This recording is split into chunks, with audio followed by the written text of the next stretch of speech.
The reason I'm telling you this stuff, it all has to do with believing. There's so many people that have flashbacks and memories. They have past traumas that come and try to haunt them in the night. Friends, if that's happening to you, you don't need as much ministry and prayer as we think. We're going to ministry after ministry. We're going through sessions. You know what I really believe we need to do? It's the truth that makes us free. We need to believe God.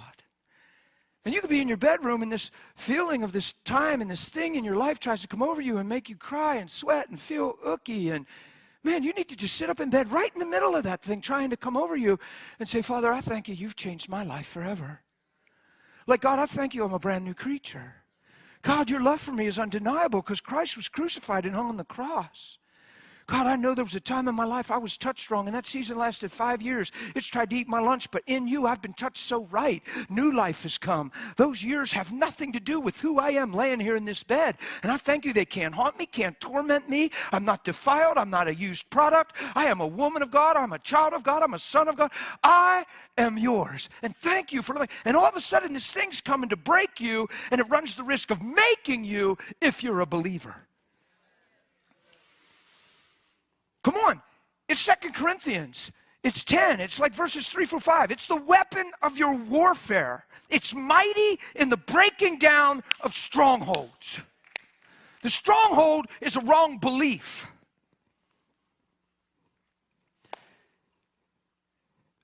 Taking every thought captive, casting down every thought, every imagination that rises above the knowledge of God, bringing it into obedience and holding it captive according to Christ. So where do you find the truth? In Him. Where do you find your identity? In Him. Where do you find your hope? In Him. Your future? In Him.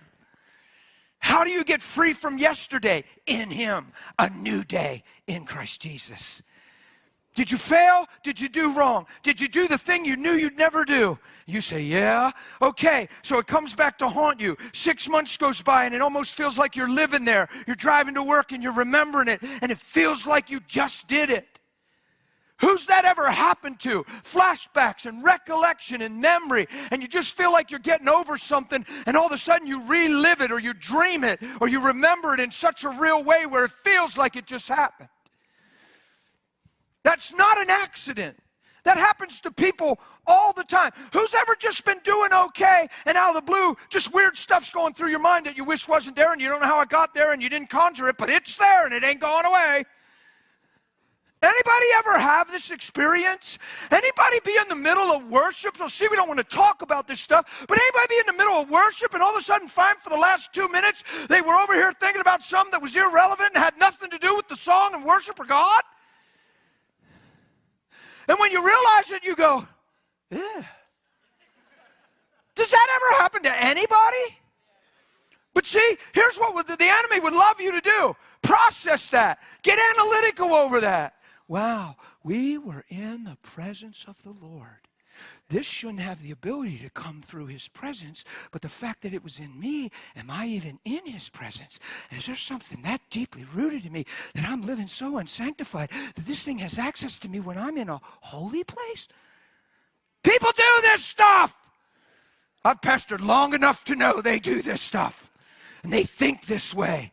And they complex it and they run it through about 10 times to get this spiritual analogy that needs to get flushed down your commode. Did I say that in your church? Flush it.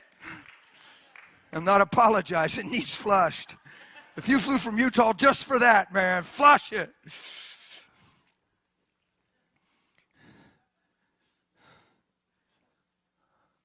When this stuff comes, you don't have a problem unless you believe what it's implying. When it comes, you have an answer if you believe the finished work of Christ. The fact that the memory bothers you, the fact that you wish you didn't have the flashback, the fact that you're bothered by the thing that just happened during worship means it's not coming out of your heart, you're not conjuring it. It could be recollection, it could be just demonic influence, it could just be like a test, a trap, demonic. When I say influence, not that you're possessed, just stuff. Who knows that the enemy's tracked people and We've had spirits in our lives that had enticed us, things we've given ourselves to, things that are looking to overtake you. If he's roaming around like a roaring lion, there's things observing people's lives. Don't get wigged out by that. Just get secure in truth. Like, who cares? You say, well, I just don't, he's not allowed in my house. You might be amazed that he's just sitting there on that recliner watching you and seeing how you converse with your spouse. If you're getting thoughts in a worship service, he might be in your recliner.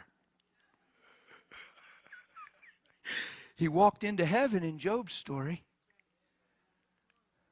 Let's stop getting spiritually weird on some of this stuff. Painting these sanctified theologies. My Bible says if you have self-centeredness in your heart, every evil work is present. You bind him and rebuke him all day long, and then you live in selfishness, and you're the actual landing strip and platform for his entry.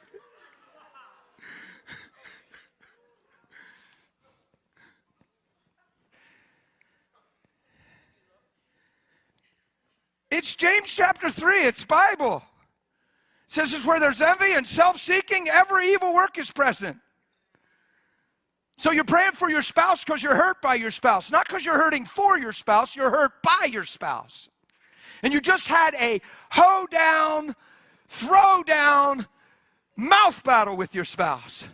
And now you're in the bedroom. Father, I bind you, devil, and I rebuke you. And you need to change that man. You need to change that woman. And God, I thank you right now for your sanctifying power. It watches over me, keeps me untouched by their filthy words and their frustration. God, you need to wreck them, knock them off their high horse.